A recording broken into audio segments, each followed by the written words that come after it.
আপনার চারপাশে কি কখনো মনে হয়েছে আমাদের চেনা এই পৃথিবীর বাইরেও কোথাও যেন অদ্ভুত সব ইতিহাস লুকিয়ে আছে?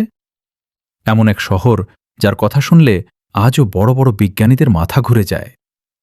আজ থেকে প্রায় 11,000 বছর আগে অ্যাটলান্টিস ছিল পৃথিবীর সবচেয়ে উন্নত শহর। প্রযুক্তিতে তারা আমাদের থেকেও কয়েক ধাপ এগিয়ে ছিল, কিন্তু চোখের পলকেই সেই সভ্যতা চিরতরে হারিয়ে গেল সাগরের অতল অন্ধকারে।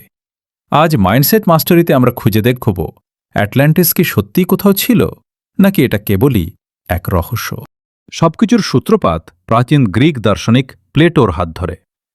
তিনি বর্ণনা করেছিলেন এমন এক দ্বীপের কথা যা আটলান্টিক মহাসাগরের বুকে অবস্থিত ছিল।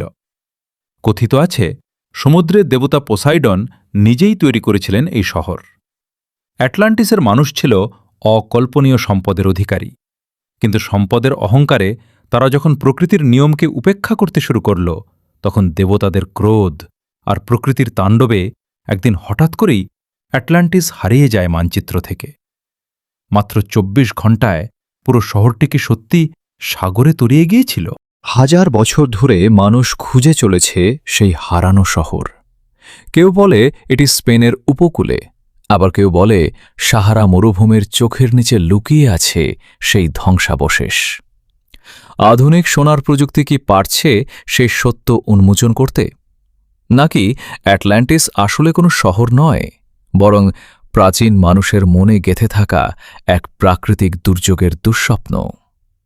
আজ আমরা এমন কিছু তথ্য দেখব যা আপনার চিন্তাধারাকে বদলে দিতে পারে। অ্যাটলান্টিস হয়তো আজও রহস্যময়, কিন্তু এর ধ্বংসাবশেষ আমাদের শিখিয়ে দিয়ে গেছে যে মানুষের অহংকার আর লোভে আকাশচুম্বী সাফল্য মুহূর্তের মধ্যে ধুলোয় মিশে যেতে পারে। এই রহস্য কি আমরা কখনো সমাধান করতে পারব? আপনার কি মনে হয় অ্যাটলান্টিস সত্যিই ছিল? নিচে কমেন্ট বক্সে আপনার মতামত জানান। আর রহস্যময় সব অজানাকে উন্মোচন করতে আমাদের মাইন্ডসেট মাস্টারি চ্যানেলে সাবস্ক্রাইব করে সাথেই থাকুন।